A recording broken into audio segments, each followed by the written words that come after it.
Good evening, ladies and gentlemen.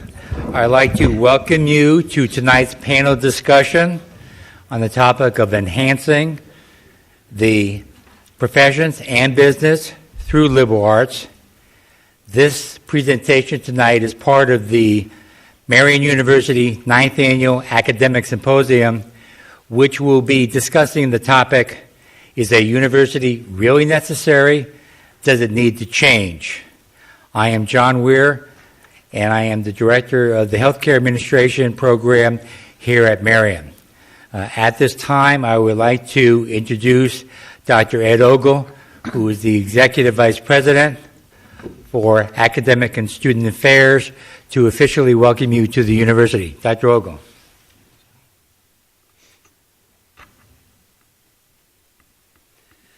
Thanks, John. It's my pleasure to extend a warm Marian welcome to you all. Thank you for attending this evening's event.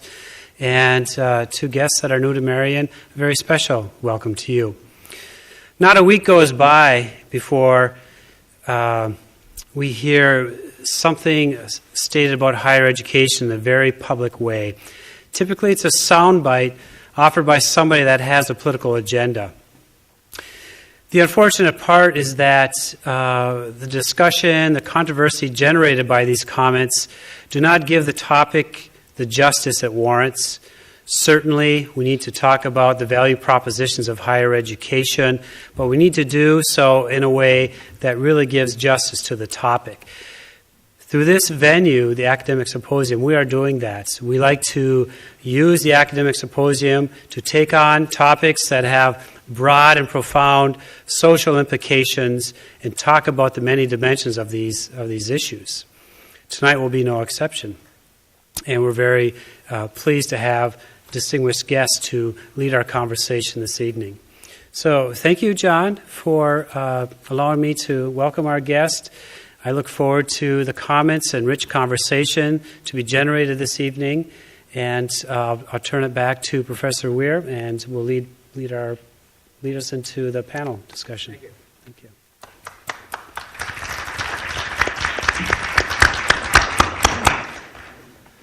One thing that Dr. Ogle did not talk about is, even though he does sit on the committee, he knows it very well, there's a lot of work that goes into putting on not only the presentation tonight, but the whole symposium. And at this time, I would like to take a little time out to acknowledge the committee members that are here tonight. And if you just please hold any applause to the end. Sister Donna is in the front. Would you stand up as I call you, please? Sister Donna is the chairman of the committee, and she keeps us on the straight and the narrow. Okay, Pat O'Connor, Dr. Aida McCloskey, Dr. Michael Ketterhagen,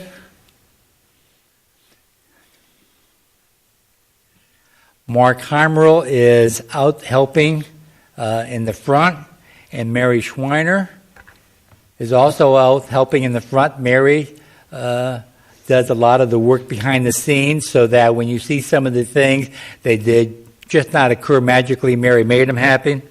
And also Terry Drake, who is also doing the registration. As you came in tonight, you have a sheet with the schedule that we're going to follow for tonight's presentation. Oh, I'm sorry.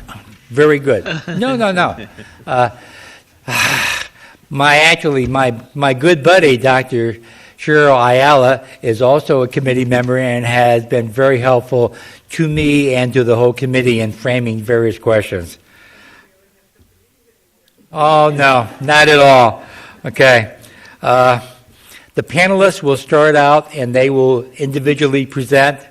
Then there will be a period in which they will discuss among themselves what they have presented and some of the comments that they've heard from the other fellow presenters. And then we'll have an opportunity for the audience to ask questions. We will have microphones, and please use the microphone so that everybody can hear your question. Also on the sheet are the bios of the panelists, so you get an idea of some of their background, as well as on the reverse side are the activities that we are planning on March 26th and March 27th. On March 26th, the keynote speaker is Dr. Charles Murray. He's a noted education author, and he will be the keynote for that Monday night. On Tuesday night, Dr. Douglas Bennett, who is a noted speaker on the value of liberal arts, will be our keynote speaker. And Dr. Bennett has graciously agreed to moderate the panel on Tuesday morning, which will be going over the question, is a university education for everyone? We have put together members on the panel to handle the full spectrum of education. Dr. James Ziebert is the Superintendent of Education for Fond du Lac. Dr. Sheila Rulin is the President of Moraine Park Technical College. And Dr. John Short is the Chief Academic Officer for the University of Wisconsin-Fond du Lac. And Dr. Rolf Waginke is the President of the Wisconsin Association of Independent Colleges and Universities. You've also been handed an evaluation sheet, and we would really appreciate if you take some time to fill out that so that we can get your comments as to what went well for tonight. At this time, I will turn it over to Chief Bill Lamb, who's going to start off the discussion. Chief Lamb.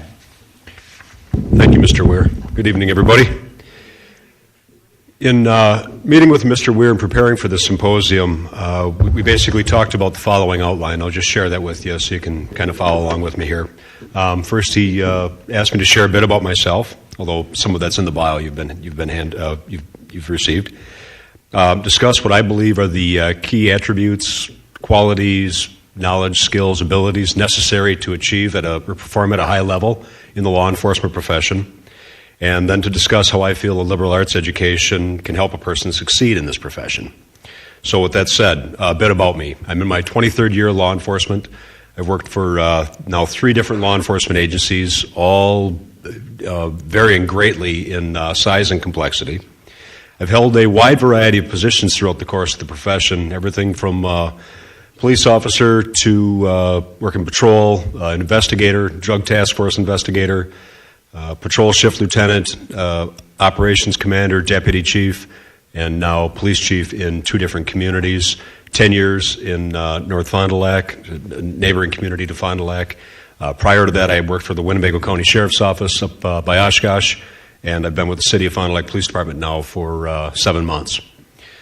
I have a pretty extensive background with regards to varying types of training, be it unified tactics, evidence, field training. So basically what I'm getting at is throughout the 23 years in the profession, I've bounced around quite a bit.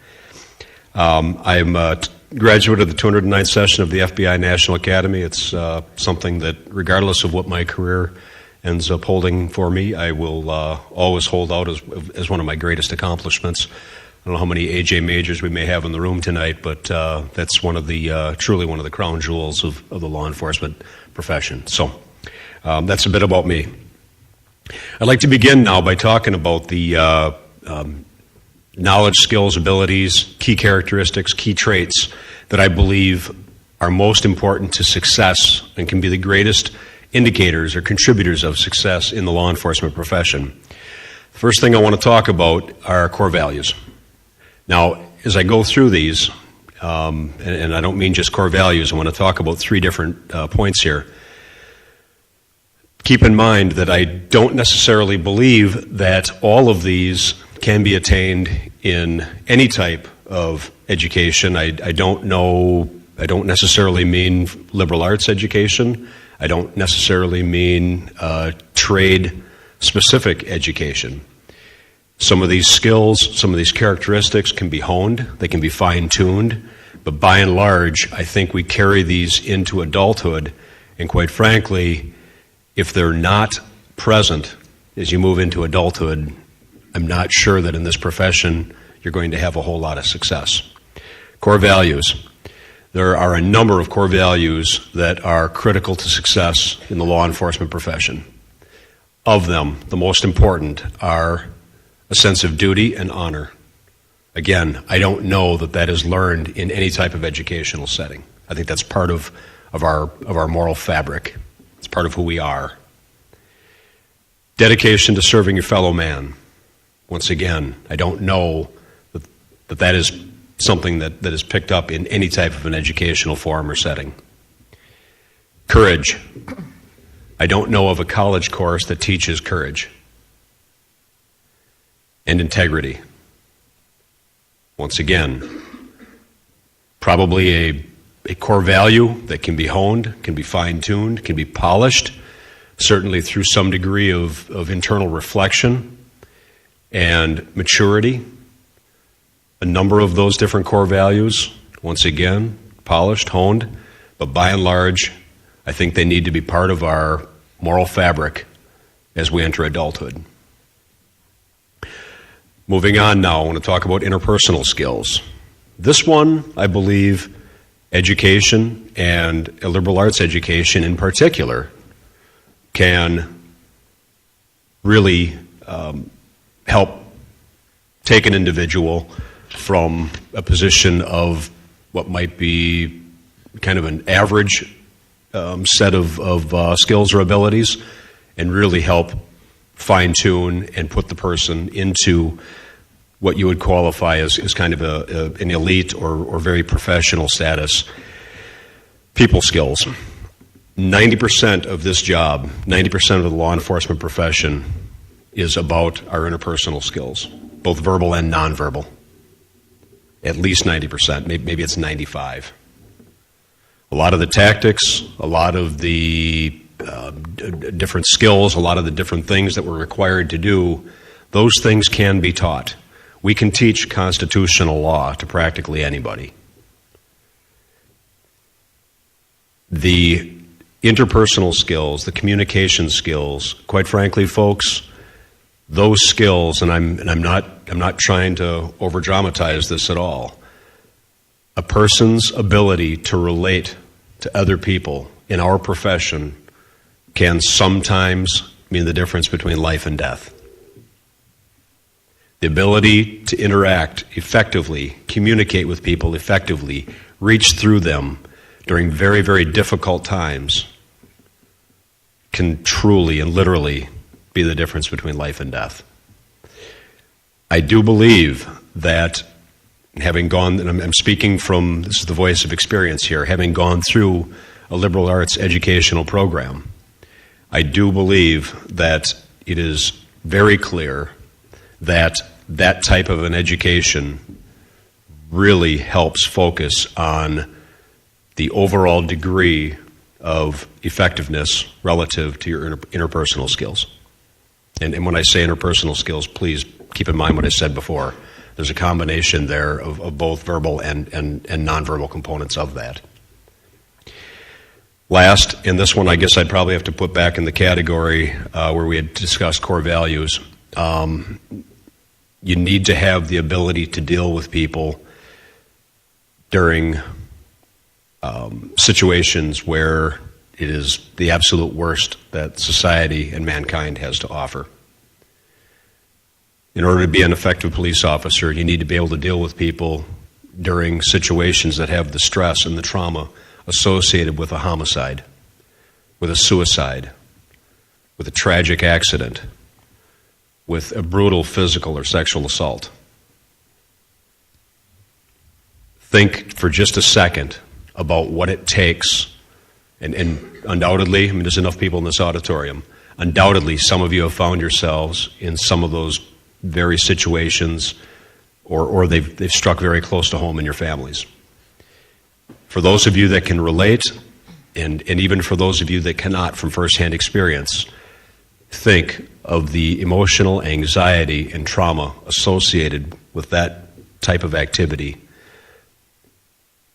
And now picture the role of a police officer having to intervene during the midst of that extreme chaos, that extreme anxiety, that extreme stress. And think of how important it is for that officer to be able to deal with that person in an effective basis. And of course, that ties back directly to the interpersonal skills that I just got done talking about. So those are some of the most important core values that I think are absolutely essential to success in the law enforcement profession. talk for a second about how a liberal arts education can help a person succeed in law enforcement. Again, I want to talk a little bit about my personal experience. For me, the liberal arts component of my education, as I look back on that, relative to, or in comparison and contrast to that part of my education that I would qualify as more profession specific, the thing that I believe I learned the most from in the liberal arts education part of my education would be the way that it helped me in my ability to act as a critical thinker. Now, that ability in the profession varies, quite frankly, pretty extensively from entry-level patrol officer to the position that I hold now as police chief. But through largely any supervisory position in the profession, and quite frankly the same can probably be said for other professions as well, the ability to be a very strong and effective critical thinker is, and pardon the pun, but truly it's critical.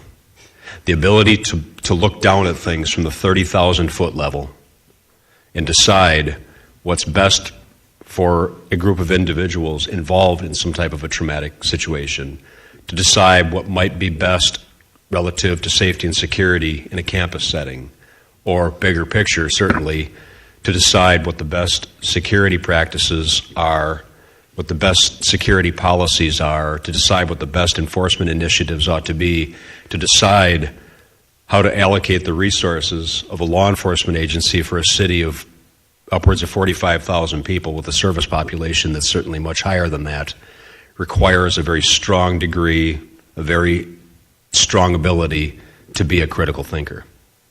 And that I attribute to my ability to do that, I attribute in large part to certainly a lot of life experience, certainly a lot of professional experience, but by and large, I believe that that was greatly enhanced through the course of my liberal arts education. Do I believe a university education is for everybody? No, absolutely not. I'm going to give a little bit of personal background to help answer that question. I graduated from high school, began in a four-year college, or the four-year college system. I was not mature or fully ready. I was fully ready to handle the course load. But for me, I was, and probably there's going to be one or two smiles in the audience because I'm sure there's one or two in the room here now, but at the time, I tended to look at college as what? Something I have to do in order to get to the career goal. Okay, I see at least a couple of heads nodding. I did the coursework, did just fine, but as far as what I walked away with, that paled in comparison to the latter years of my life when I went back to college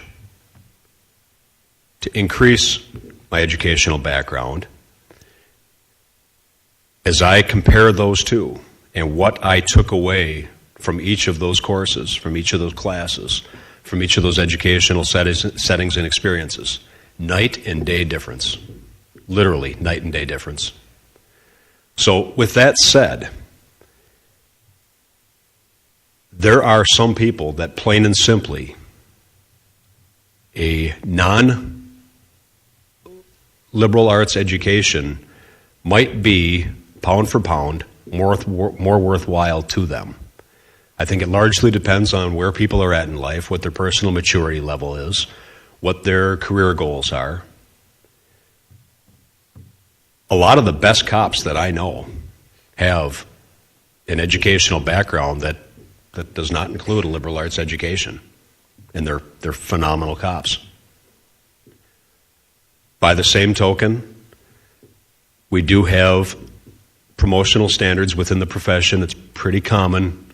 At least a four-year degree is required for upward advancement. There's a reason for that. There's a reason that a lot of jobs require a master's degree. There's a reason a lot of jobs require a doctorate degree. So, again, I think it depends on what an individual's career path, what their goals are, where they're at from a personal maturity standpoint. I don't think that there's anything in life where you can use a cookie cutter, this system, this plan, this path is best for everybody. Life is far, far more complex than that. And I'm getting the time signal here, so I'll defer to the next speaker. Thank you.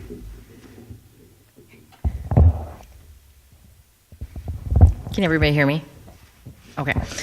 So I'm Carolyn, and I've been working at Children's Hospital for about, in April it'll be 16 years, and nursing is a second career for me. I've functioned in various roles there, nursing assistant, staff nurse. I was a patient care supervisor for a while, for about 3 years, and I learned a lot in that role, but it wasn't for me. Education is my passion, so I missed my contact with the patients and families, and then orienting new nurses, and so that's staff development. And I'm now working in the Educational Services Department, where my focus is mainly on staff development right now. So the symposium was kind of timed well, because today started the new orientation for nurses at the hospital for February. So I've been thinking about, the liberal arts for the symposium and then what it means for nursing. So I think the timing of this was good.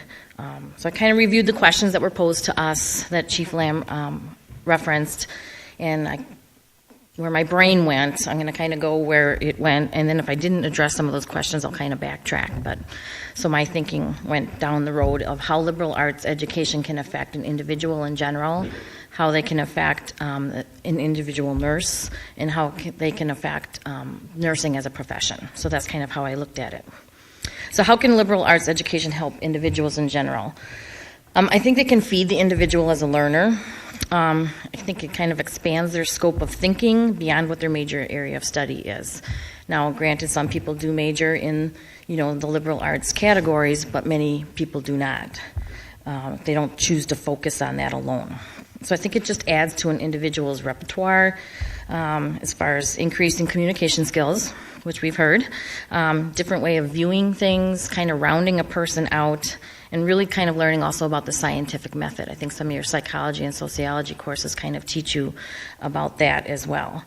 Now, a little caveat to that, I don't know if you ever heard of the Strength Finder tools. When I took that, 2 of my top 5 were learner and input. So I'm kind of a geek. I like to learn, and I kind of know that about myself.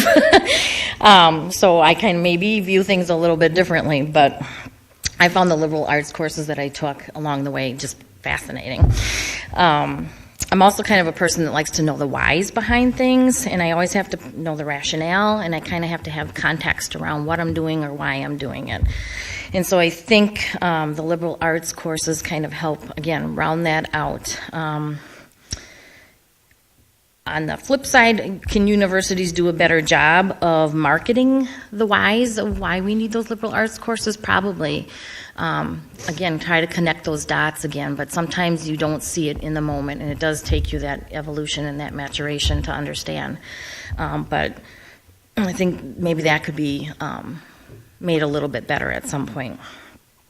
And why are those requirements for most curriculums and for graduation kind of thing? I see that in my role as clinical nurse specialist. We offer professional development courses for new nurses at different points throughout the first year. And one of them focuses on crucial conversation skills and tools.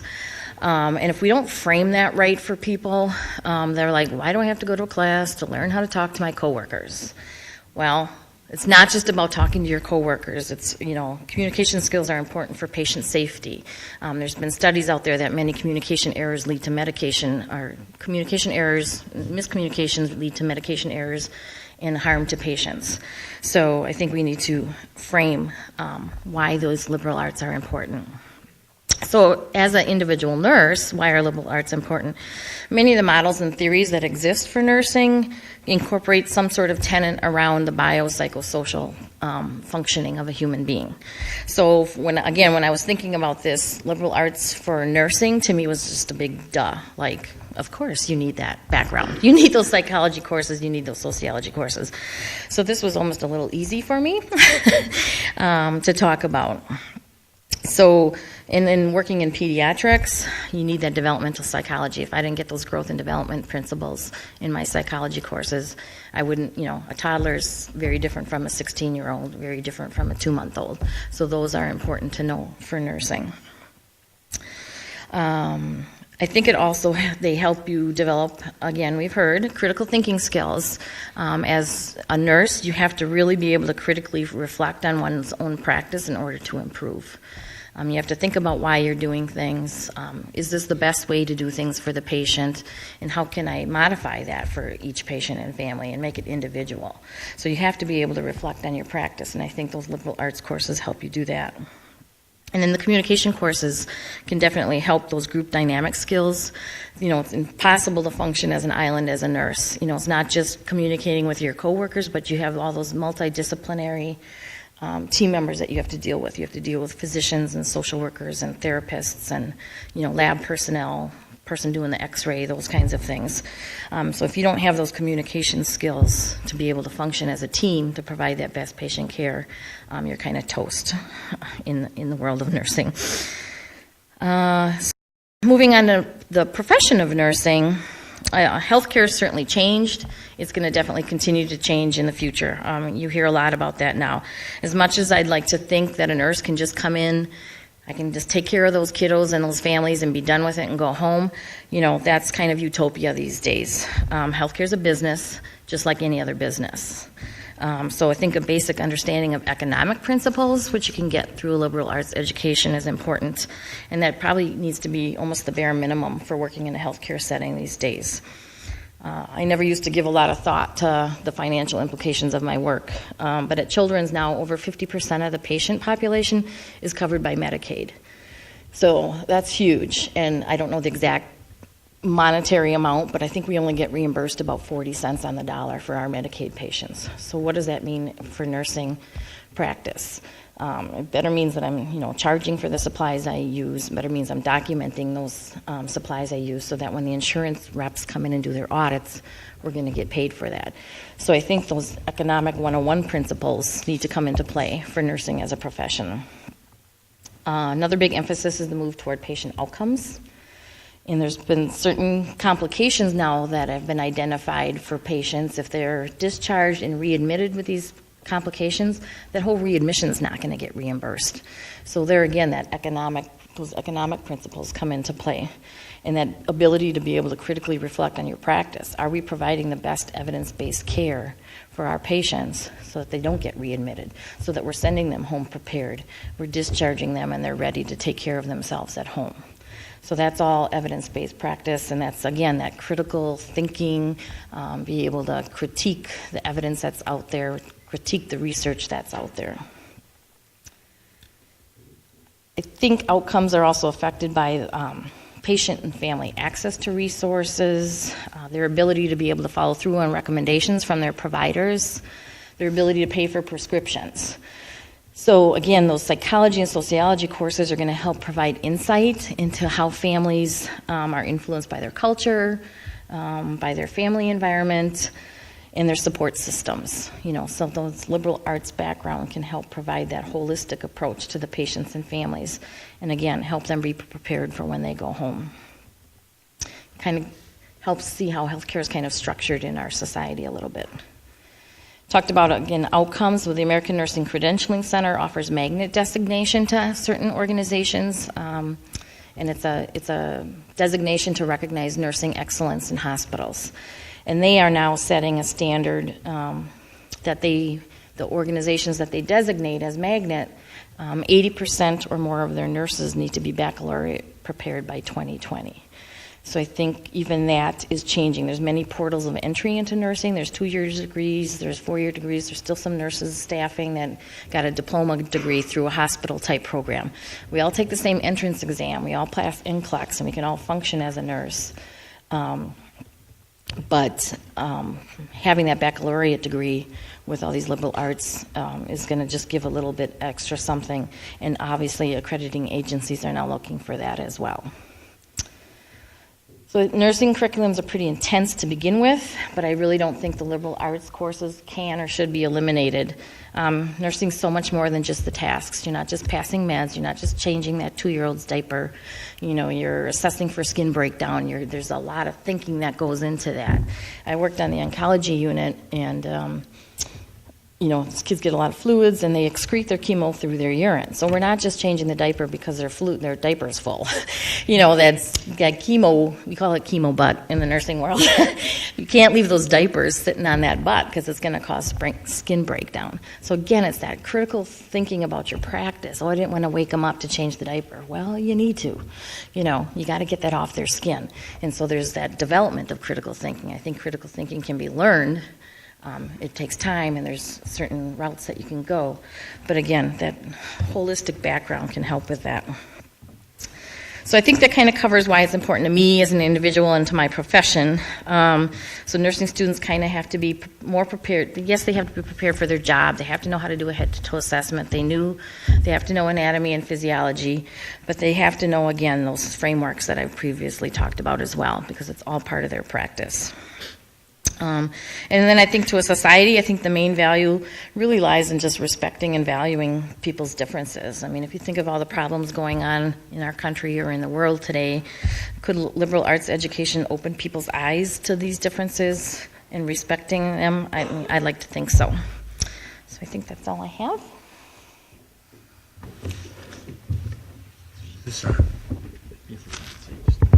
Everybody hear me okay? Great. I'm going to do a couple things. One, I'm going to talk a little bit about myself and kind of my resume. And I'm a business person. I'm going to kind of define a little bit how I got to that. Then I'll talk a little bit. On the questions, I'm really focused on two. One is the market value of a university education, and the non-market value. And then I have a question for you, and then I have a question for business, okay? I have a BS in education from the University of Wisconsin-Milwaukee. I got that degree through the Advocate Education Program, Teacher Corps for Corrections. Teacher Corps I don't think is around any longer, but our group was really focused on corrections. Worked with prison systems and residential treatment centers and whatever. So anyway, I got my degree, taught in some community schools in the inner city of Milwaukee, some alternative schools. We started a high school for kids that were kicked out of the public school system. And then I worked in a residential treatment center. Did that for about 5 years in the teaching. My last teaching assignment was at Pius High School. I was the assistant librarian, and we were setting up a program for kids that had a hard time reading.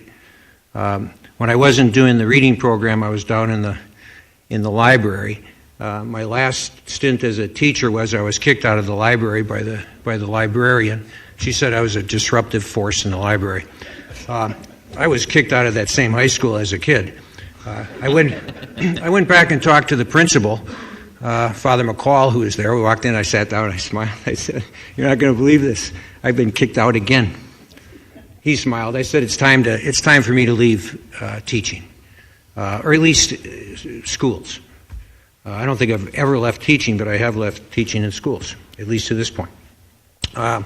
You get out of the educational field in those days, you really had to distance yourself from education, because most folks said, well, we'll hire you, we'll train you, and as soon as the school systems start hiring and things get better, you're going to leave us, because we've lost so many teachers to that way. And I said, trust me, I'm not going back to school. I got a job as a restaurant manager, which is really very, very exciting. If anyone's thinking of it, don't. Did some insurance sales. That was very interesting. Don't. I saw an ad in the paper for an entry-level position, manufacturing company. It was Horner Waldorf, division of Champion International. They said it was an entry-level position. They would train me in tremendous advancement opportunities. So I interviewed with them.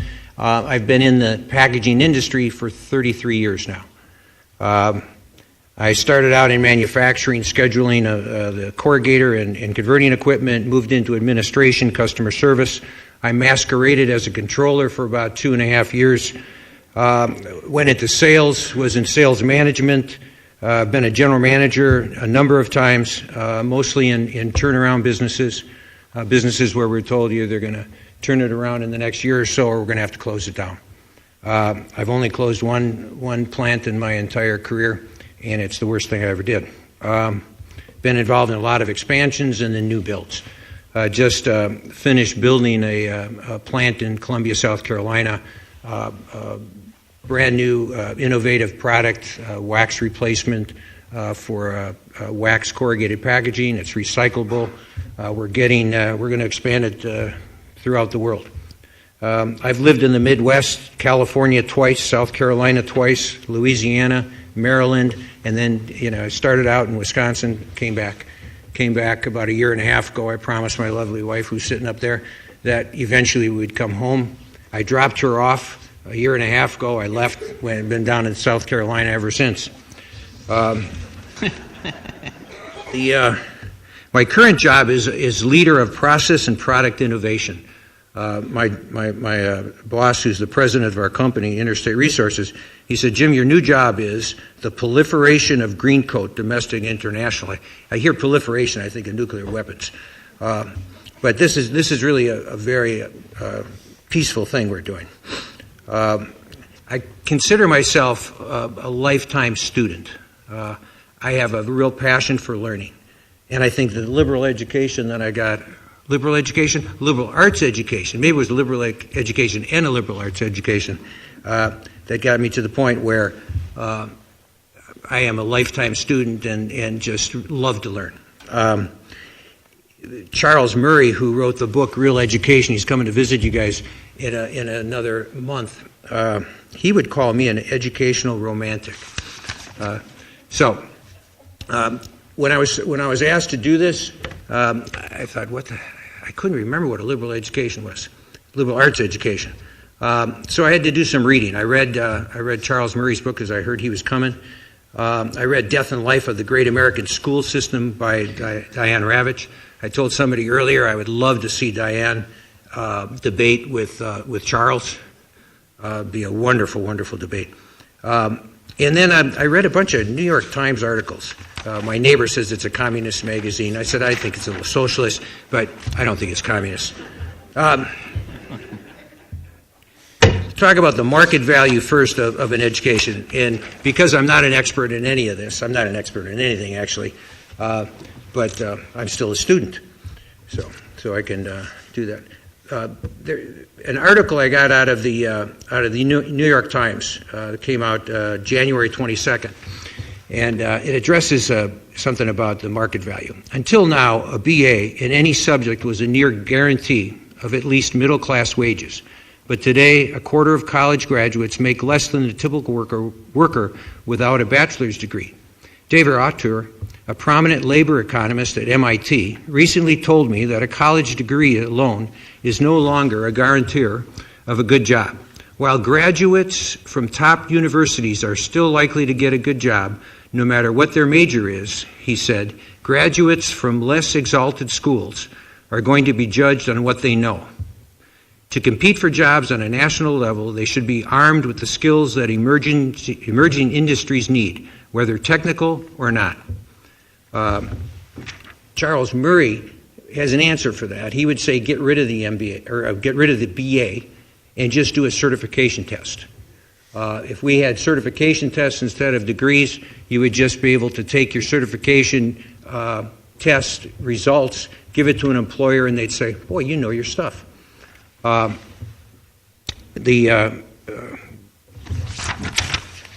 that, and I think of Marian University, I guess you would not be considered at the same level as maybe a Columbia University or did I say that? Okay, I didn't mean it. I think when he was referring to less exalted, would that might be Marian, less exalted? I'm not saying it's right. I'm just saying it's less exalted. I thought it'd be interesting to share another quote that came out of January 22nd Education Magazine in the New York Times. And this is from a professor who heads up he's the president now of Quest University in Canada. He was for 25 years the head of the archaeology department at Columbia University, which is an exalted university. Here's his quote. 4 or 5 years ago, I went to talk to the fourth graders at Dalton School about the universe. They were transfixed, waving two hands in the air, saying, "I have a question." At the end, some of them had to be dragged out by their shirt collars for their next class. I took the bus back to Columbia to the core science course I'd created, where we were going to be talking about neuroscience article, which is one of my favorite subjects. The students were there on time, prepared, but their expression was, "In 2 hours, this class will be over." I looked at them and said, "Why aren't you more like fourth graders?" It was a rhetorical question. One said, "Fourth graders are curious, and university freshmen, by and large, aren't." One said, "There's so much to learn, and it's all on Google anyway." Another said, "This is a seminar. Asking questions could be a sign of weakness." You can only ask a question in big lectures where you're anonymous. The last person said, "You have to understand, I'm paying for a degree, not an education." If somebody from Marian University comes and interviews with us, and somebody from Columbia comes in and interviews, you got a shot. Don't worry. Talk a little bit about the non-market value of an education. And the non-market value of a university liberal arts education, from my vantage point, it expands our world beyond our backyard. It gives us the basic tools to take an active role in creating good work for ourselves and others. It gives us the tools to be compassionate, active citizens in our communities, country, and the world. It gives us the base for which we can build our lifelong learning process.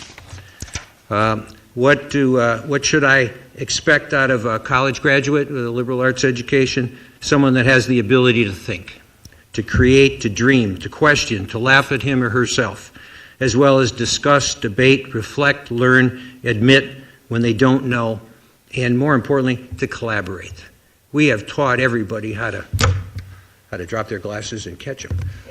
We have taught everybody how to, in our school systems, on television, when you have two people that are supposedly trying to communicate, shouting at each other. We've taught ourselves and everybody else how to compete. We have not taught ourselves how to collaborate. And that's what we need in the business world. I have 2 minutes? Okay. Charles Murray has a lot of ideas. I encourage anybody that's going to attend the seminar a month from now, please read his book. He'll make you where you want to slap him, and other times you want to hug him. But that's me. I would have to say that on the business side, and what probably the most influential person in the 33 years. In 1979, I read a book by E.F. Schumacher. I read 2 of his books. Actually, the first one was Small is Beautiful. The second one is Good Work. And in the book Good Work, he talks about there are 3 things healthy people most need to do, and education ought to prepare them for these things. To act as spiritual beings, that is to say, to act in accordance with their moral impulses. Man is a divine being. To act as neighbors, to render service to his fellows. Man is a social being. To act as persons in autonomous centers of power and responsibility. That is to be creatively engaged, using and develop the gifts that we have been blessed with. Man himself and herself. There's one other quote I want to share from Good Work. And then I have a question for you, and then a question for business. From Good Work. The question is raised, how do we prepare young people for the future world of work? And the first answer, I think, must be, we should prepare them to be able to distinguish between good work and bad work, and encourage them not to accept the latter. That is to say, they should be encouraged to reject meaningless, boring, stultifying, or nerve-wracking work in which a man or woman is made the servant of a machine or a system.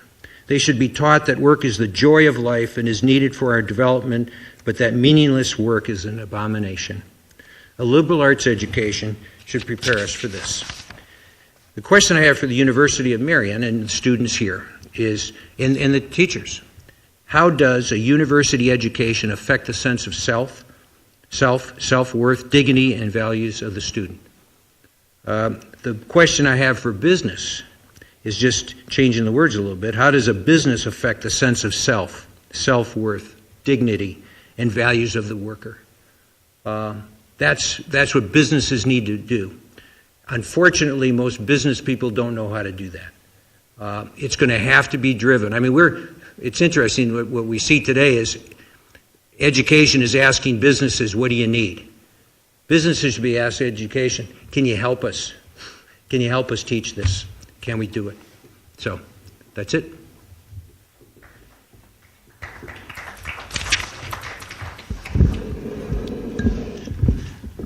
Good evening, everyone. My name is Mike Doherty, and I'm the Program Director for the Information Technology Program here at Marian and an Associate Professor.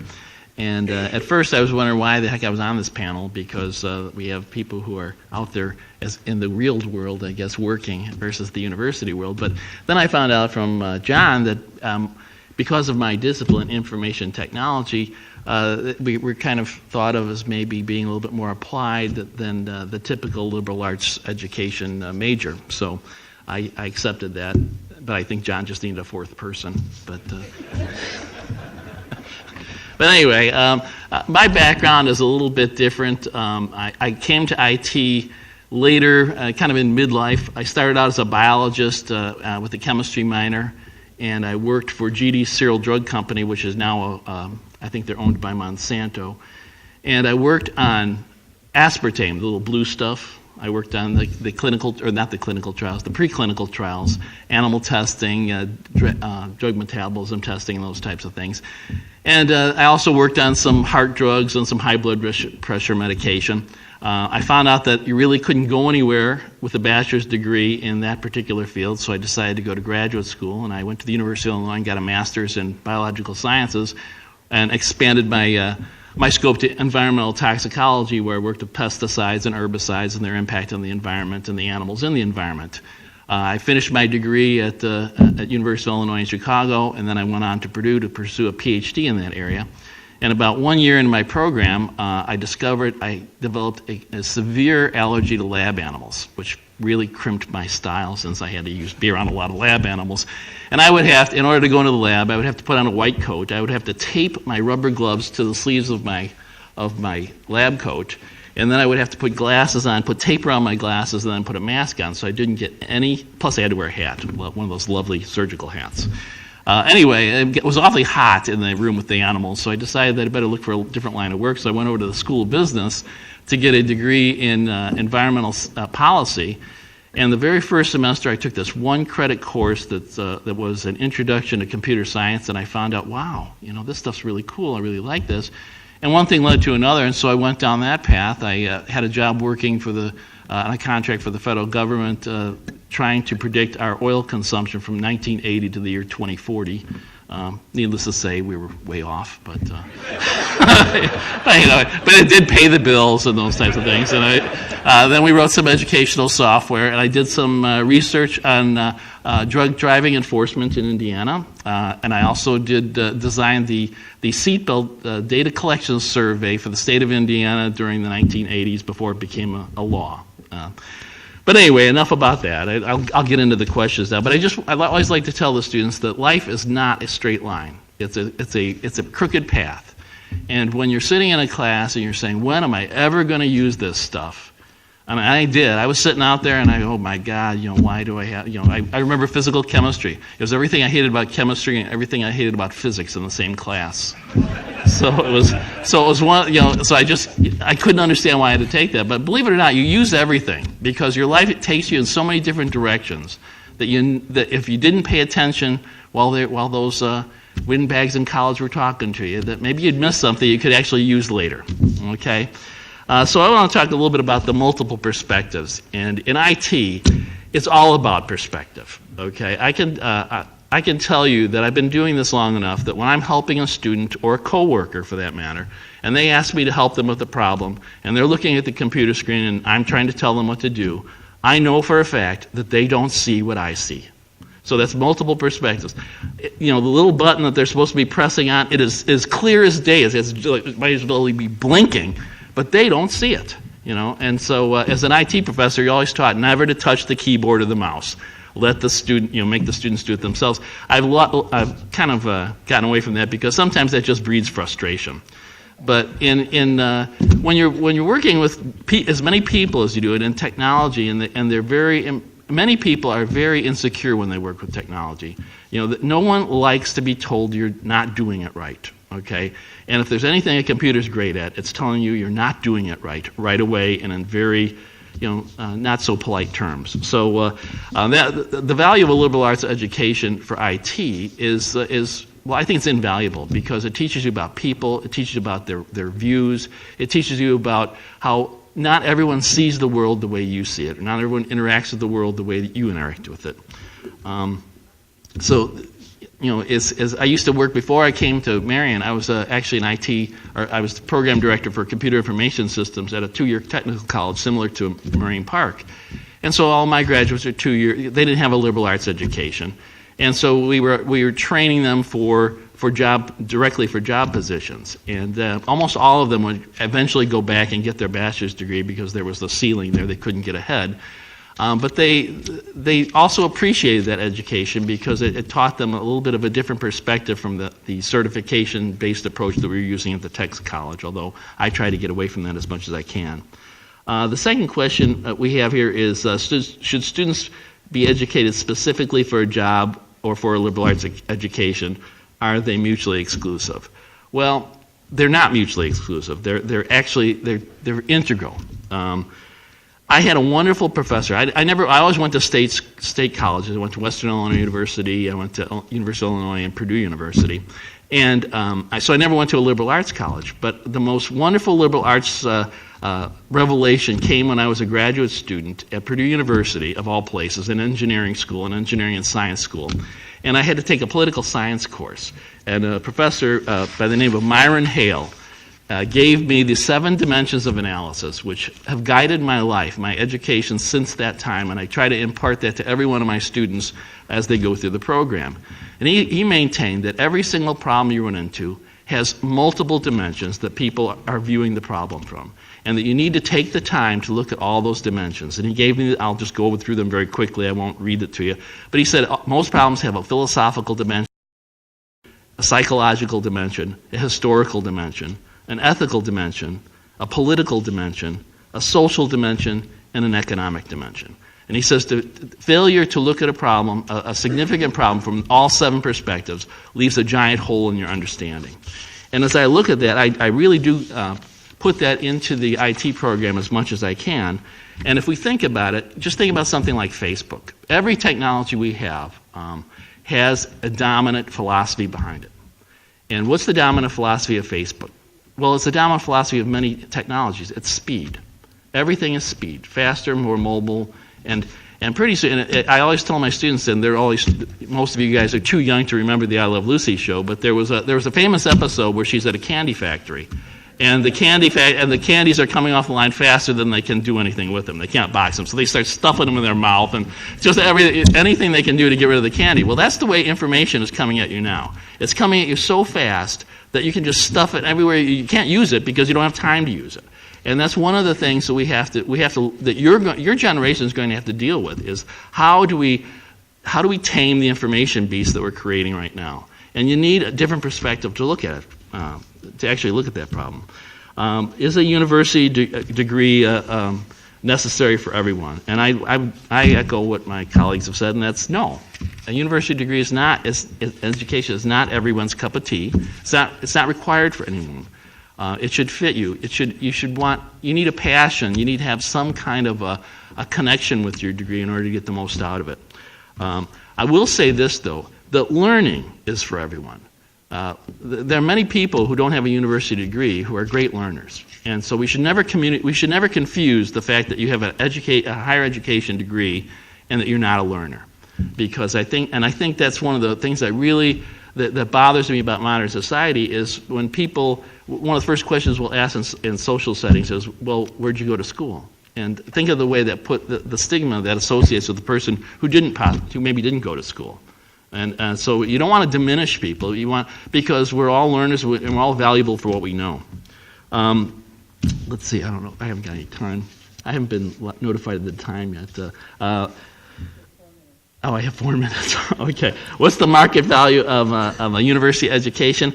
I think I was uncomfortable with that question. I don't know exactly what the market value is. I know that when you get an education, that it's your education. I know that the Business Week and everybody else out there will tell you that this college is better than that college and what are the top 100 colleges, but you are your education when you leave. And a liberal arts education gives you a well-rounded education. You're the one who has to sit at the other side of the desk and sell yourself.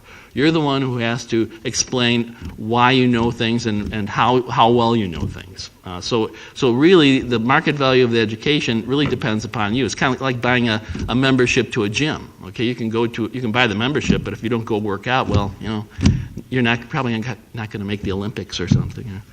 But anyway, so there's the market value of an education really lies in who you are. Okay, the non-market value of higher education is really something that we don't do enough of because of what I said earlier about the speed and the information glut that we have right now, and that's reflection. We don't take enough time to reflect. I know that the last thing a student usually wants to hear is write a reflection paper. Okay. Well, you don't need to write a paper to reflect. You just need to take some time and think about things from a different perspective. What did that really mean? What he assigned me this chapter, which I read a third of. What did I get out of it? How did I reflect? Reflect on what you learned. And then the last question, I guess, along the line here is, how does a university education define the path of life after graduation? It really doesn't. You define your life. As I said, your life is going to take many different directions. Most likely, some will be good, some will be bad. But you'll be able to take the tools with you. The tools that you learn here, the mind tools, maybe if not the technical tools. I don't know. Most of you who know me know that I recently received my PhD, and I went to my commencement exercise in January, and we were all standing in line waiting to go into the hall. And one of my colleagues said something great that really goes to the value of an education, because he'd taken out a lot of loans. And he says, you know what? He says, I know I'm in debt up to my ears, but they can take my house, but they can't take my education. They paid for it, and I got it forever. So I'm going to leave you with that.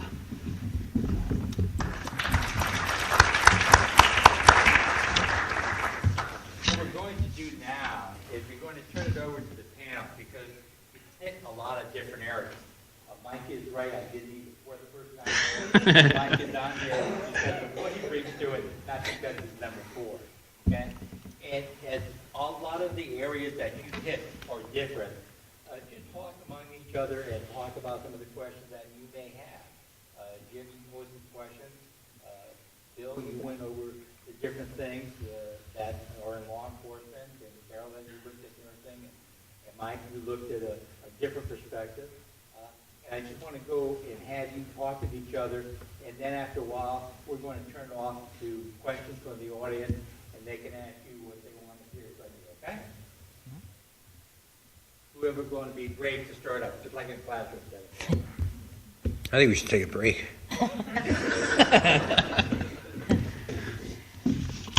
The one thing that really stood out at me in listening to all the presentations here was I think each and every one of us hit pretty solidly the correlation between thinking, critical thinking, and the liberal arts education.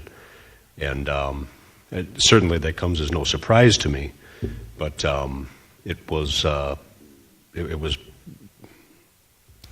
guess I was pleased to hear the rest of you say that that was one of the most important things that you thought kind of evolved from a liberal arts education.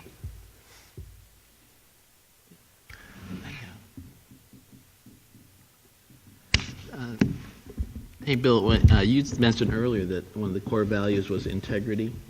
I was just wondering if if you ever had a problem with maybe if you're dealing with a person along the lines who maybe didn't have the same definition of integrity that you had, or they thought they were, had high integrity, but so, can you think of any maybe not integrity, one of the other core values they had where there was kind of there was almost a different perspective on how two people would interpret that same? Unfortunately, yes. And, where that will usually manifest itself is in instances where, we're mission-driven, but we're policy-driven, and we're law-driven. Our very existence evolves out of the United States Constitution. And we are the domestic safeguard and keepers of the U.S. Constitution. So when we talk about ethics, when we talk about integrity, unfortunately, where there are problems that do manifest themselves, it's typically because, plain and simply put, somebody's doing something that doesn't quite reach, and when I mean somebody, I mean internally inside the organization. Somebody's doing something that doesn't quite hit the bar that we have set as far as the ethical codes of conduct that we have, that we expect our people to adhere to. Now, with that said, human beings, we are dynamic creatures, and oftentimes we find ourselves in debates, sometimes with attorneys representing individuals that have gotten themselves in a little bit of hot water, other times with groups of individuals, but we'll find ourselves in debates with regards to perhaps it's best qualified as letter versus intent of policy, of issues relative to ethics and integrity. And at the end of every day, I believe that every leader has to know very solidly, and that's why I said before, that's one of the most basic and most fundamentally important core values that people in our profession have. Leaders need to know where they set the bar with regards to ethics, with regards to integrity, because once you know those things, it's very simple to establish. Here's that bar relative to code of conduct, and it makes it helps you when you do run into those areas where there's conflict on, well, my definition of ethics or integrity is here, but gee, yours is here. Well, unfortunately, my badge says chief, yours doesn't, so this is the way it's going to be. Like I said, as a leader, you need to have that, you need to understand who you are, what you believe in, and then you need to stand for those things and not, under any circumstances, compromise them. I think to add to that, we talk about leaders, and one of the things that we drive home in our businesses, some of our businesses anyway, is that leadership is not a position. It's a choice. Right. It's choosing to make a difference, and everybody has leadership opportunities and leadership responsibility. The other thing, when we talk about integrity is as simple as doing the right thing when nobody's looking. Yeah. And that's everybody has to be doing that. Right. And then what does that mean to do the right thing? I think in a liberal education, if it's in a liberal arts education, if it's done right, we learn from, if we're learning history and not watered down history, but we're really learning the history of the Middle East, or of what happened in the South, on the civil rights movement, and a lot of different things. If you really read that and understand that, when you're working with someone else, you truly understand where they came from, not so much what school they went to, but what community they lived in, where they were brought up. I've noticed in the last 6, 7, 8 years, spending a lot more time in the South now, the reverse migration of blacks from the north to the south. About a third of our workers in Columbia, South Carolina, came from New York, and they were getting out of town because of the violence, because they didn't want to bring their kids up there. And you don't know that. When I went to Louisiana years ago to take over a plant, my wife wasn't with me, and I wanted to do the right thing when no one was looking. So I went to the bookstore and was looking for books, and found one on the civil rights movement from 1915 to 1972, the civil rights movement in Louisiana. And in it was chapter 12, which was north to Bogalusa, which is where our plant was, and learned about, I mean, you go to a community and you go to a place, you owe it to the people that you're going to work with to understand where they came from and who they are. And I think that, would I have done that without a liberal arts education? Maybe not.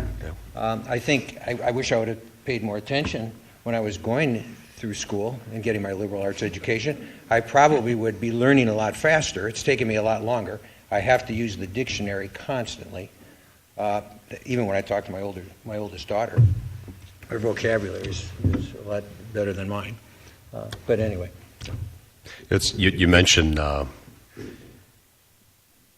leadership being not necessarily a job. That is one of the conversations that I have with people that we're hiring, that we're bringing into the profession entry level. And that is, this is not, I mean, it pays the bills, keeps a roof over my head, keeps clothes on my children's back.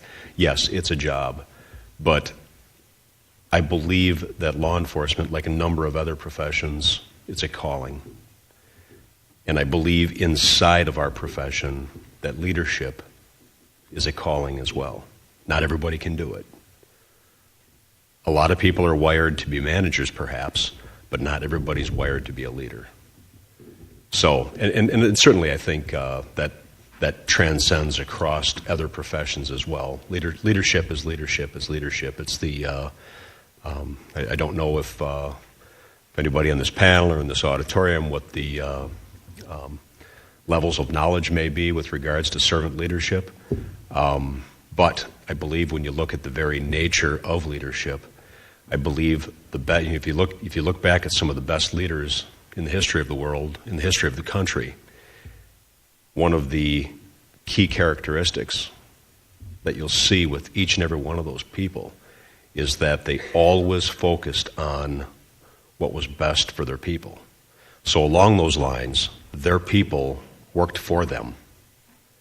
By the same token, they viewed themselves as leaders having the most important responsibility of working for the people that were under their command or under their supervision. And that really is the true core and nature of servant leadership. And I truly believe that leadership it really is a calling. And I can see that working in the hospital too. Many hospitals have a shared governance model, and so we are encouraged to be informal leaders as staff nurses. We sit at the table at different councils, at the councils of the hospital. They facilitate meetings, and again, I think those communication skills, that group dynamic skills, you get through a liberal arts education. Again, they take work, and you have to work on them. Not everybody has those skills naturally, but I think it's inevitable that you're going to need those skills along the way, especially when they view as every staff nurse as an informal leader.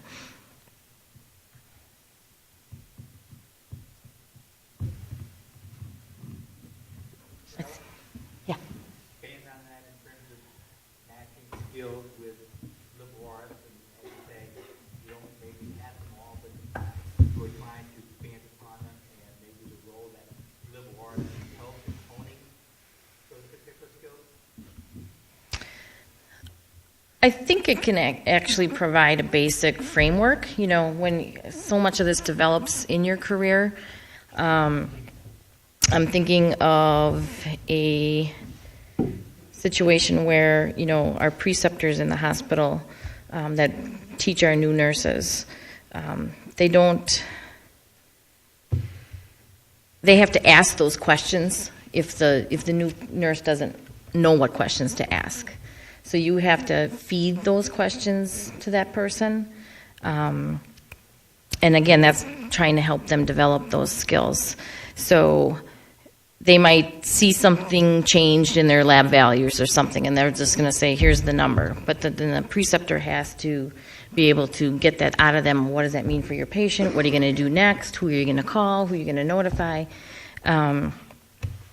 So I think that whole development along the way takes work, and you're not going to have those skills immediately out of school. But does that answer your question?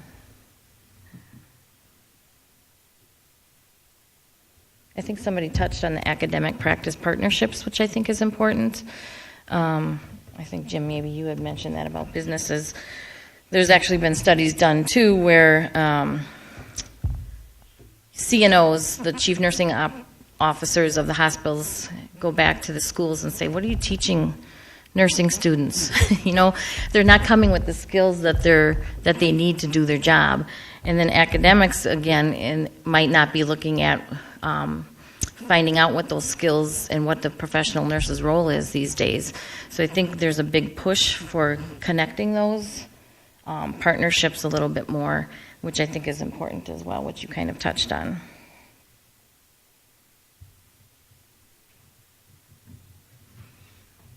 I think that's an interesting point. In my particular area of expertise, I'll get a student, and most of my students will graduate in 4 years, and I have to be very careful about what they teach them, because by the time they start, the technology's changed when they leave. And so if I find myself teaching a specific type of application, or a business will come to me and they'll say, oh, we need these kind of programmers or these kind of application specialists. Well, by the time I fire up the program and get the graduates out 4 years from now, well, gee, we don't need those guys anymore. So you have to be very careful as an educator when you're dealing with business, and I think that's where you get to the liberal arts perspective, because those things have been around for hundreds of years, and I think if we stay close to why do you need to know, how do you need to think? For example, my students, I have confidence that they'll be able to handle new programming languages, new databases, because they know how they work, and I think that's a lesson that we could all use, but it's particularly important in my area. But I did have a question for you, Carolyn, about the dilemma when you were talking about 60% of your patients or 50% of your patients on Medicare, and you don't get fully reimbursed for it. Now that's got to create some dilemmas along the way, as far and decisions that perhaps you or people you know don't agree with, and so how do you work yourself through those things? Yeah, and I think back, since nursing is my second degree, I took economics as my first undergraduate, and I barely understood supply and demand. And so, again, didn't quite see the usefulness at that time, and I still don't understand supply and demand even now. So now that in the complex world of healthcare, it gets even more confusing. But I think if again, it's providing that rationale and that background for people. If leadership, the official leadership in the hospitals can explain that to people and say, look, this is our bottom line, this is why we're doing things the way we're doing, and have staff be able to ask the leadership those questions, why should I care and what does this mean for me, kind of thing. It's all about providing that context, because we're not going to be in business if we don't pay attention to that. I guess to add to that, I think when in our business, which ties to what you're talking about, the more we teach our team members, our employees, if you will, what it is to be an owner and what ownership means and what it takes, and the workings of the P&L and all of that, and allow them to take ownership. If in your field, it's having not just the leaders or the managers, it's all of the folks in the organization truly understanding why those things are, and to the point where they can ask the question, well, why is that? I think we've lost the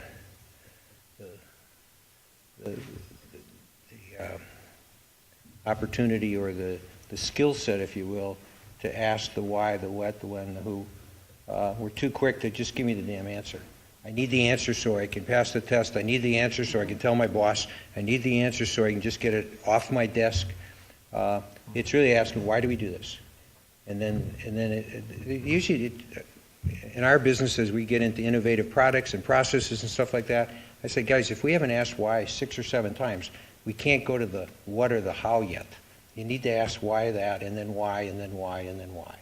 And then I think you have to individualize it then too, because I'm thinking as far as staff nurses go, if we can recapture some of those charges, well, guess what? We might be able to afford a whole extra FTE. You hear about staffing issues in hospitals. So if we can recapture some of those charges, that might mean we get an extra person to work for us that shift. The other thing, does it ever happen that the folks that are on Medicare might be, or Medicaid might be treated a little differently because they're not paying as much as someone else is?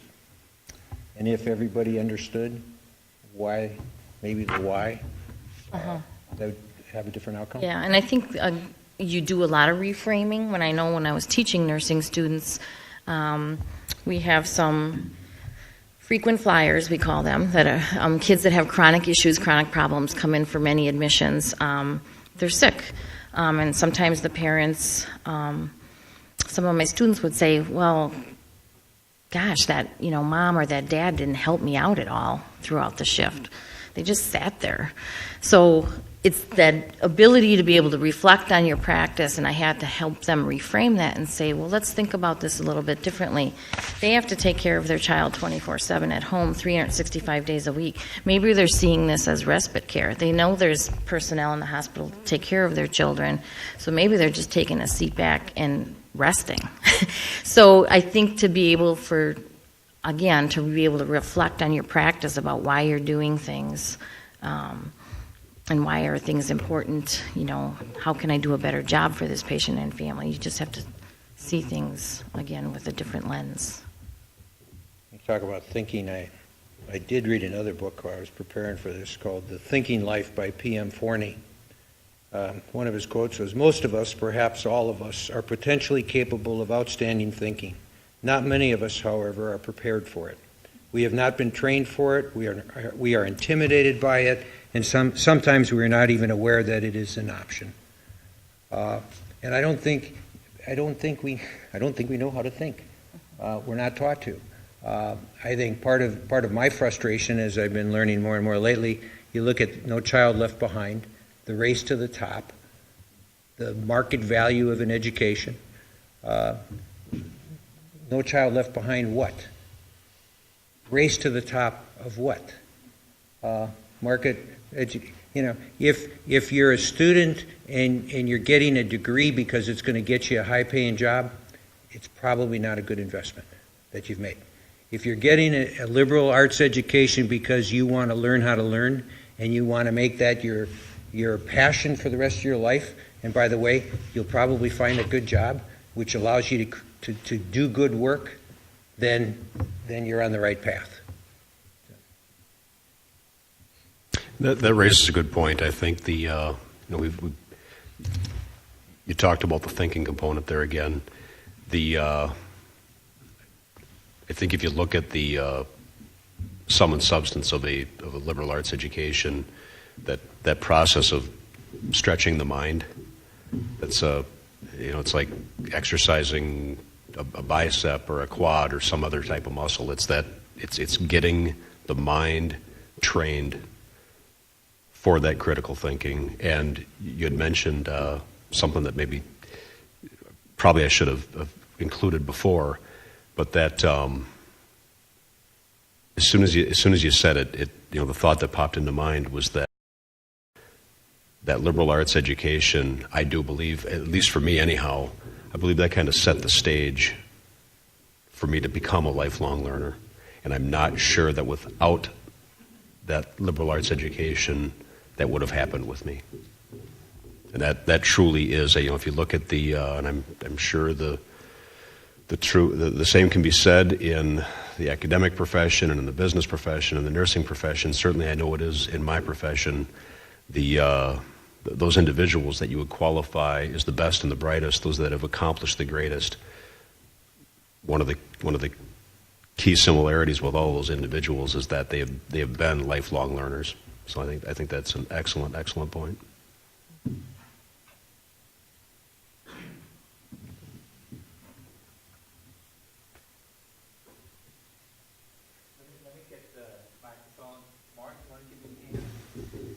I'm going to ask, collaborate and share the microphone, and I'm going to take one of these away.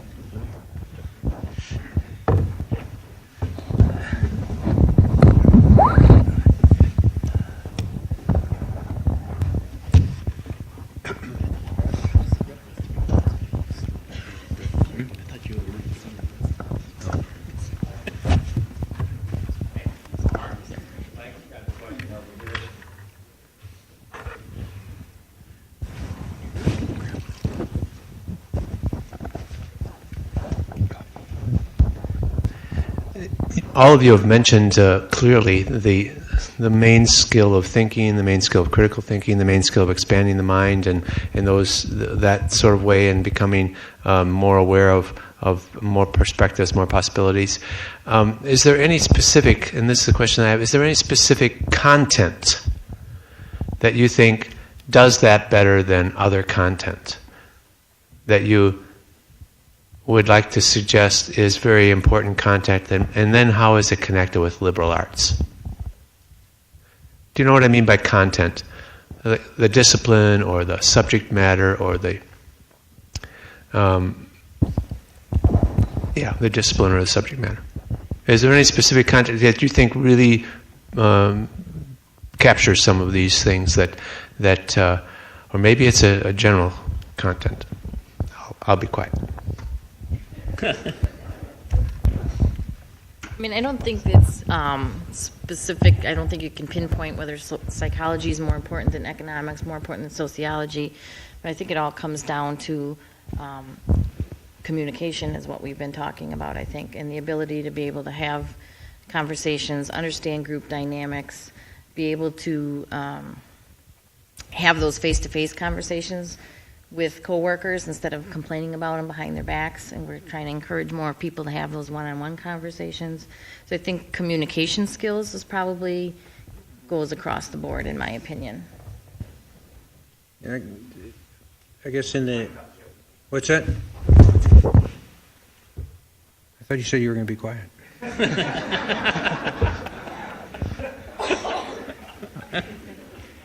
In the collaboration process, which we really rely on a lot in our business, especially in our specialty group, I think it's pulling a bunch of people together that have some different disciplines and a background. Someone might have a stronger background in the science piece, another one in the math piece, somebody in chemistry, and we get and some of us know nothing about really an expertise on anything. But we know how to talk a lot and get people to ask the questions and investigate a lot of things and whatever. So I think it works well if you have a lot of folks that have different areas of expertise and know how to share it and collaborate and work together. So then it doesn't matter what content a person deals with. I don't think so. I think there's some areas where you absolutely have to have an area of expertise. But then as you're doing some problem solving, you'll go and say, you know what, this is beyond us. We need to go outside and find a paper chemist or a chemical engineer or whatever. And you go really get that discipline where they have the knowledge and the expertise to share. So. And I think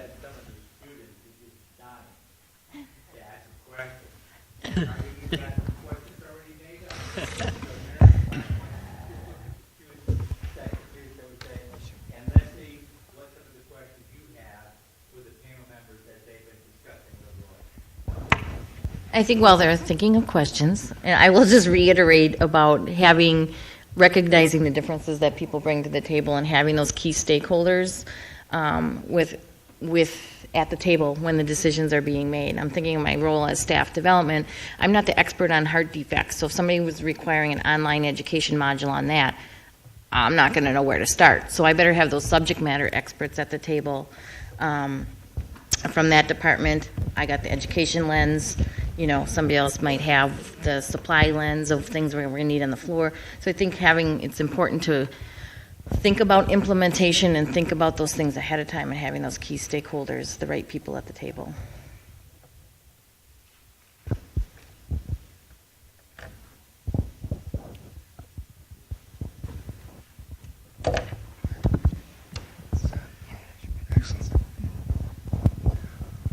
I guess, sorry if I'm too loud, but in the regards to the critical thinking skills, if you were subjected to that earlier in your education, and if not, I guess before college, if you think that would be helpful or maybe even necessary to subject that to students earlier in their educational process, because once you get obviously past high school, not everybody is, subjected to that. So, just wondering your thoughts. I'll start out with that one. Yes, I think it's key, but I need to preface that by saying that I think that there are limitations on what can be done, because I think that a lot of our ability to engage in what we would qualify as effective critical thinking comes as a byproduct of the mature mind. Now, with that said, I've shared tonight what I believe to be the importance of the ability to be a critical thinker. I have two teenagers. One is about to turn 17, and the other just turned 14. I have tried very hard, as my wife and I were raising them, to get them to engage in what I would qualify as critical thinking. We just heard the word problem solving used a little, or the phrase problem solving used a little while ago. I don't think that is something that, certainly I think the educational system does some of that, and I think they're a lot better now than they were 20, 30 years ago, whatever the case may be. But by the same token, I don't know that there are a whole lot of parents that set forth to really get their children to engage in those critical thinking skills. I think that anything that parents can do, and I think the educational system is obviously key to the development of the children in our society. But with that said, there is that really pales in comparison to what children are taught at home. I'd mentioned before some of the moral fabric that we need to take into adulthood. That's a home situation, okay? And when it comes to the ability to think quick, think on your feet, a lot of that, we have inherent abilities that every single person in this auditorium, we have different, we have varying degrees of ability in that regard.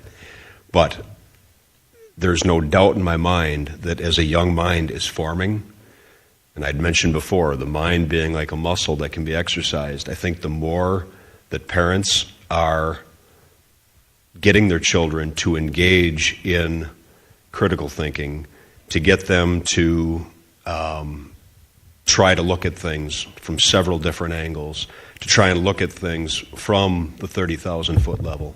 The more we can do that with children, and I don't know if there's anybody in here that has a background in child psychology. If so, maybe they should grab the mic and speak to this, but I feel pretty confident in saying that there's no doubt in my mind that you, in doing that as a parent, you're setting the stage for them to be better at that as an adult.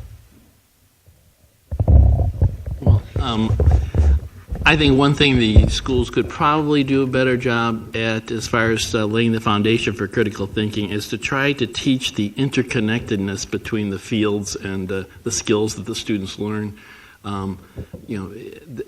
Teaching at some of the lower levels is very siloed. You only learn science in science class. You only learn math in math class, and so I think some of the basis of critical thinking is looking at how things are interrelated. And that it's not just one thing. There's believe it or not, there's a history of mathematics. There's a history of science and things like that. And I think that we need to reach out and try to break down those barriers between the disciplines. And I think that would go a long way in serving a person, even if they stop their education after high school. And I think we have to be creative in our teaching strategies as well. And it's not just the lecture teacher standing up there feeding all the information to the students. I think you have to incorporate simulations, you can incorporate case studies, and those kinds of activities kind of get people thinking of different ways of viewing things. More hands-on learning, that kind of thing, I think helps also to develop some of those skills. So I think teaching strategies need to be changed at some point, pre-college, to help out with that.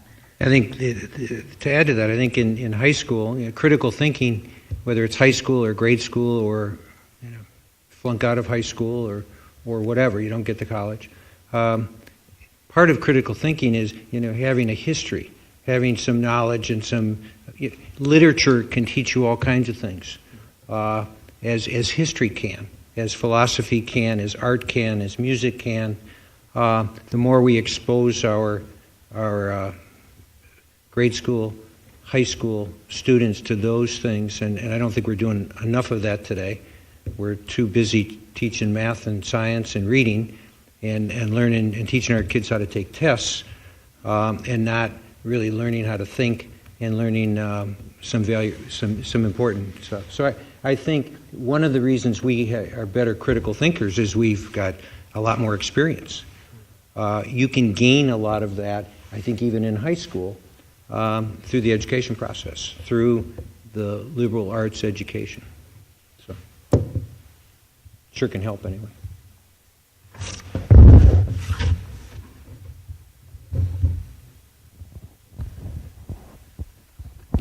I have two questions. My first question is, how do you define critical thinking? There's many different definitions of critical thinking, and even in this room, across disciplines. So curious, since you each come from a different background, how do you define it? And then taking off of what Michael Doherty had commented, that we have to learn to tame the information beast, and the simple fact that there is more and more information out. Is there advice that you can give the students in the room to prioritize or to have literacy of what is good information, since there is so much information? Well, everything I say is good information. So I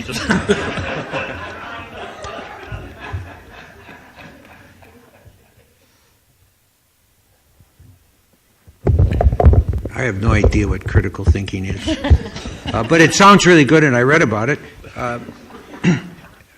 I think to the other question, the advice I would give to a lot of people is the same advice I give to my boss. Take your BlackBerry, turn it off, put it in your pocket, and listen to me. The information age, there's so much information out there. The problem is that we don't ever turn it off. And we don't take the time to sit back and actually think about the information that we've been exposed to. And maybe that's critical thinking. It's actually thinking about, what happened today? What am I going to do tomorrow? Why am I going to do that tomorrow? And so maybe that's it. I think, there's not too much information out there. We just don't manage it. And the excuse we have is that I've got to stay connected. No, you don't. Turn the damn thing off.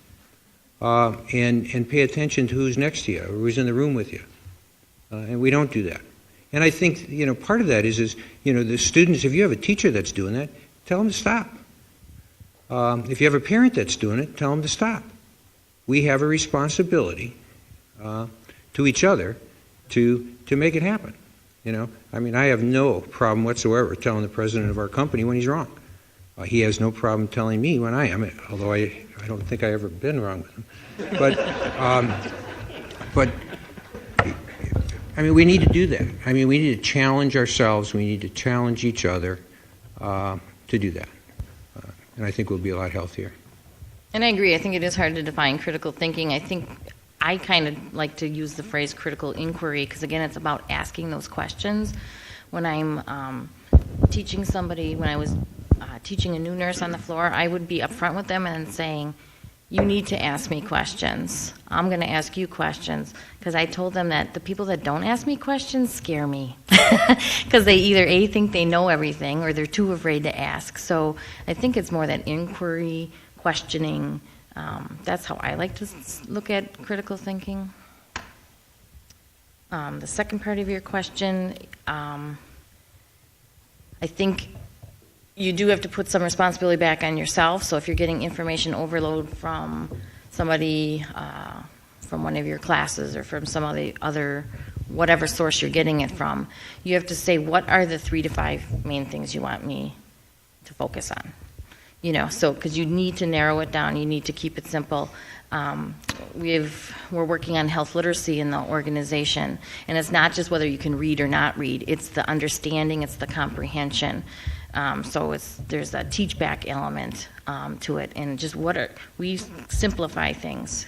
These are the 3 to 5 things I need you to know before you go home. So when you're walking out of the class, or whoever you're getting your information from, say, what are the 3 to 5 things that you really want me to know? And just kind of focus, So that's my suggestion for that. To go to the critical thinking question, anybody in this room ever had an experience, either friends, work, I'll say in school, although if you have a professor that's in here, I would recommend you not raise your hand. Has anybody in this auditorium ever been in a situation where you've asked a question that sounds something like this? Why do we do it this way, or why do you do it that way? And the response is, we've always done it that way. Show of hands. Okay. Those are non-critical thinking situations. I don't know that there's a one right or wrong definition of critical thinking. We define it in our organization as the ability to challenge one another's ideas, the ability to challenge our own ideas, the ability to think of new ways to do things, the responsibility to think of new ways of doing things. A lot of people will throw the phrase, and I really don't care for it because it sounds too cliche, but the thinking outside the box, that would fall in that category. It's that level of thinking where you are, and the key word, I guess, probably is challenging. Where you're constantly challenging, looking at new ways of doing things, looking at things from all angles. I used the phrase before a couple of times, looking at things from the 30,000-foot level, not getting tunnel vision. Those are all characteristics of what I would say would be individuals or organizations that are good at critical thinking. And if you look at some of the best run organizations in government, if you look at most of your Fortune 500s, you'll find companies that one of their most important core operating principles and core philosophical principles is critical thinking. That's how I would define that. And I think she hit the nail right on the head when it comes to the question about advice.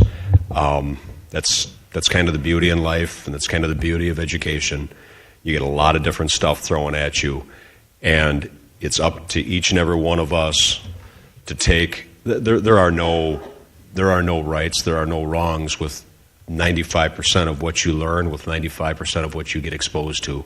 It's taking the best of, if you have a psychology major, over the course of your high school, where you get a little bit of exposure to psychology, the different courses that you take in college, your clinicals, whatever the case may be, internships, you take the best from here, the best from here, the best from here, and what's most important is you need to take that information that works for you. and that puts you in a position that you believe each and every person should. And I don't care if it's a profession, I don't care if it's something you want to do in your life. Each and every person in this room, in the world, should have a vision and a mission for themselves. And with that said, you take what you learn, you take the best from here, you take the best from there, you roll all that stuff into what works for you, and most importantly, what allows you to work toward that mission or that vision that you have for yourself. Like I said, I don't think there are any right or wrong answers as far as what type of class or what type of situation or scenario you need to take the most from. It's we've all been in that situation where you're sitting in a class and a professor says something that just hits home with you. It really resonates with you. Maybe it's a friend that shares something with you. Maybe it's something you read on the internet. Maybe it's something that you hear in a poem. I mean, that's life. It's kind of a culmination of a variety of different experiences. And quite frankly, I think that kind of speaks to the reason that we're here tonight and talking about the liberal arts education, because it is so broad-based, because it is so general, and it allows us to really open and expand our mind and learn that much more. So that's the best advice or best response I guess I could give for that question. I guess I'll take my shot. To me, critical thinking really is about questioning. You question things, don't accept things as at face value. Ask a question, but then also question the way you feel about it. And be honest or brave enough to change your mind. I mean, I know a lot of people that go through the first stages. They'll question things, and then maybe they'll do a little self-reflection, but they've already made that conscious decision that the way they think or the way they feel about it is already right, and that you can twist the arguments and come out to the solution they want. So I think critical thinking really depends on a lot of open-mindedness.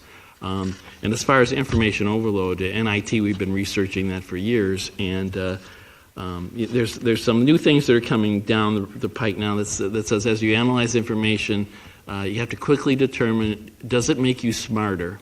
Okay, and is it relevant? Does it make you smarter to the topic, to a relevant topic that you're looking for? Okay, there's, if you go to, I shouldn't say this, but if you go to Wikipedia, you'll find some very good articles that are concise. You're smarter, and then there are articles that, gosh, they're all over the place. And that's a great place to look at information overload and information what we call filtering, where it's refined and more concentrated. But you need to do as Jim said too. You just need to turn stuff off and take some time to reflect and think about what you've been bombarded with. But I'll stop there.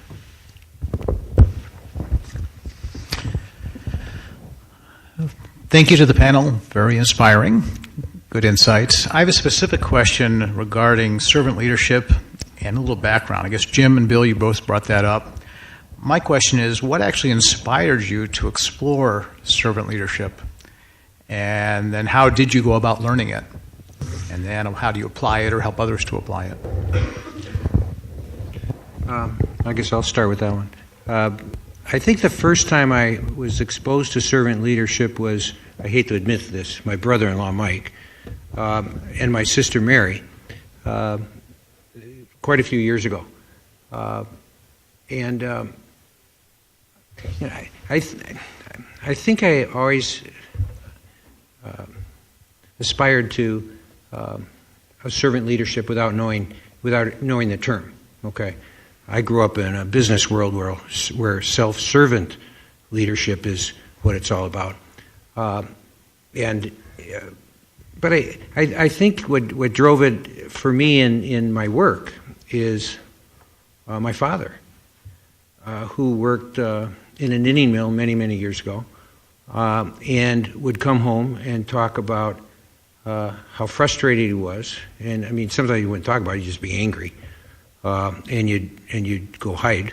But you thought of, he would talk about how owners and leaders, managers would not listen, and he had ideas, and he could make it a better place to work, and they didn't listen. And so he went through most of his life very frustrated, being a mechanic that had some ideas and was not a very happy man. When I started in the business world, I'm getting into manufacturing. manufacturing is, how boring can that be? But I started looking at it, and that's when I read E.F. Schumacher and Small is Beautiful, and then Good Work. And started thinking, okay, how do you start applying that? And I mean, my first job was scheduling the corrugator. I mean, I'm looking at machines and I'm going to and thinking of my father. So I think that started it. As far as where I am today with servant leadership, our parent company is a Lebanese-based company.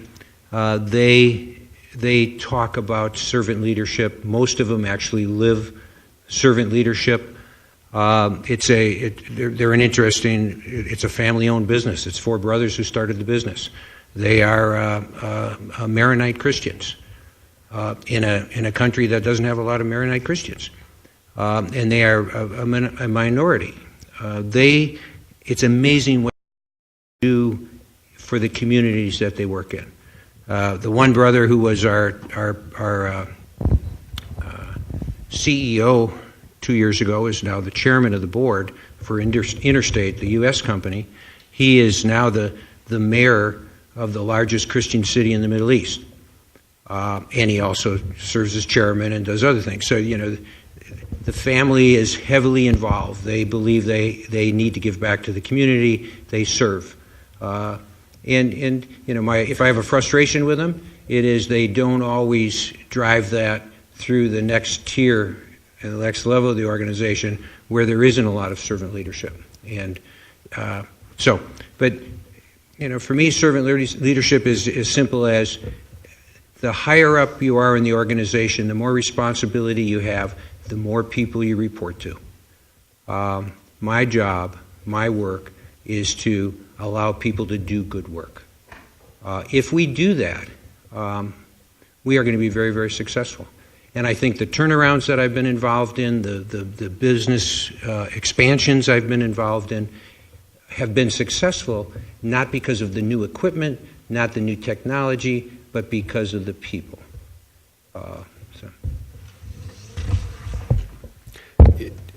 Actually, in our department, we have been incorporating the concepts of servant leadership into our in-house in-service training for the probably about the last year and a half now, maybe I guess as much as 2 years.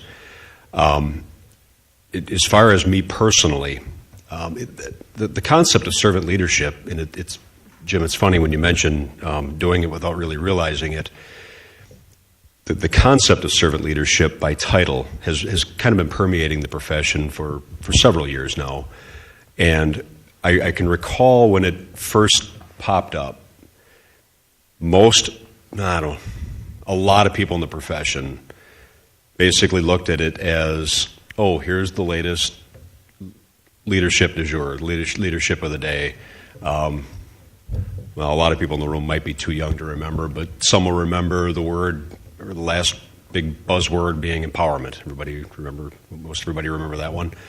I think a lot of people tended to look at it of, oh, this is the new one, huh? Okay, where's the Kool-Aid? I'll drink it. Let me get on my way. But as time has gone on, and servant leadership has, quite frankly, been probably the easiest to get people to understand, because it's pretty simple when you bust out the piece of paper that they signed when they were first sworn into office. Inside of that oath, you have to raise your right hand and you have to take an oath. Inside of that oath, what do you think it basically embodies? Protect and serve. So with 80-90% of them, there's kind of an eye-popping, oh, well, I guess that makes sense. Now, we like any profession, we have the 80-90% that are pretty simple to work with, and of course we have the 10 or 20% that generally you got to work on a little more. With that said, inside of, we try to push that down through the officer level to get them to understand the servant nature of the work that they do. They put a badge on their chest, they take that oath, they go out, they do their job, and for whatever their shift is, be it an 8-hour day, 12-hour day, 24-hour day, whatever kind of day it is that they're having, everything revolves around that concept of protect and serve. And that's where we try to really get them to focus on that, and not necessarily that they need to focus on it per se, but to keep themselves grounded and keep themselves in touch with the fact that when you peel all the layers back, that's what you have. You have that protect and serve. Now, amongst the leadership ranks, I had mentioned it before. Well, quite honestly, I'm not sure if I mentioned it in here or a conversation we were having about this similar topic at dinner. Inside of leadership, one of the most important things that I think any leader has to remember is, now in our particular organization, I'm the highest ranking member of the department. So, when you include all of our sworn and civilian staff, our volunteer civilians, we have better than a 100-person organization, okay? So you take all of those 100 people, they work for me, right? I, as a leader, need to look at that and acknowledge, yes, you folks work for me, but more importantly, I work for you. Because if I'm not out doing my job relative to getting them the tools and the resources that they need to be effective, relative to paving the way for the various operational components that I'm responsible for, paving the way for dealing with those political challenges that we run into inside of government, inside of a community. If I'm not doing all of those things, they are going to be marginally as effective as they otherwise would be. And with that said, I think it's pretty clear to understand I work for them. So we try very hard to make all of our leaders understand the servant nature of their position, not just for the community, but inside the organization as well.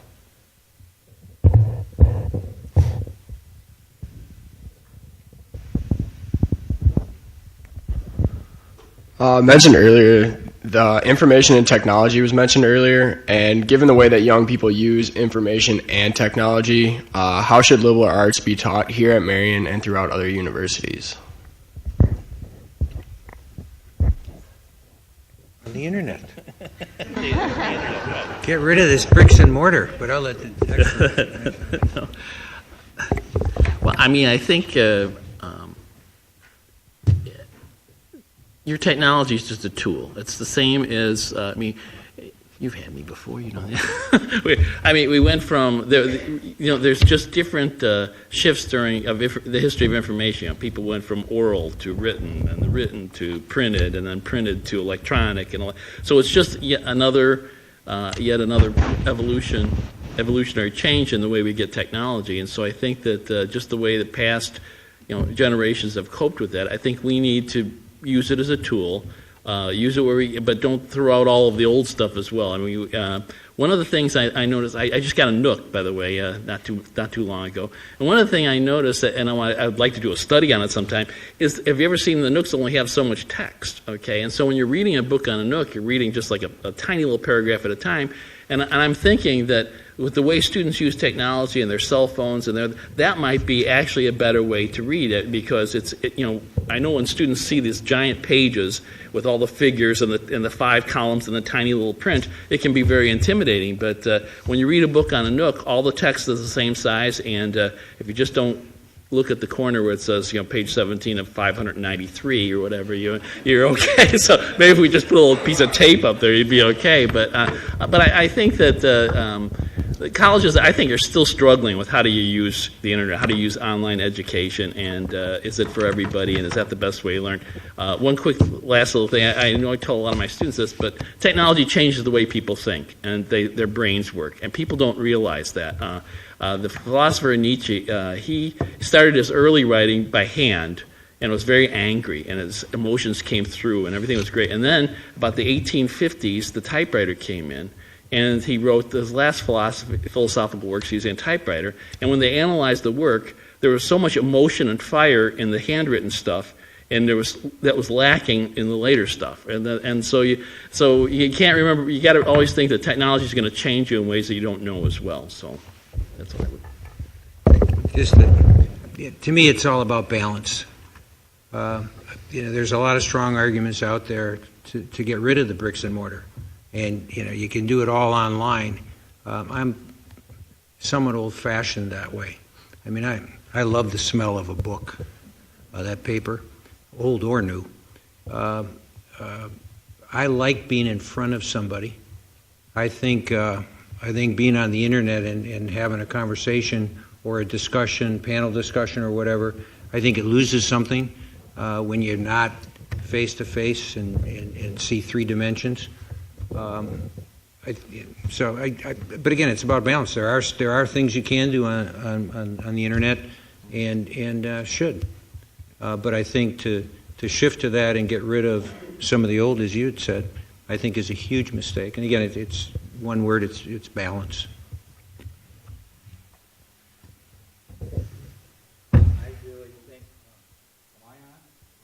Okay.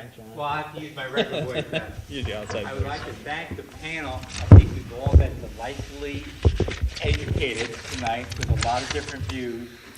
And I would like to have you give them an applause for what you have seen tonight.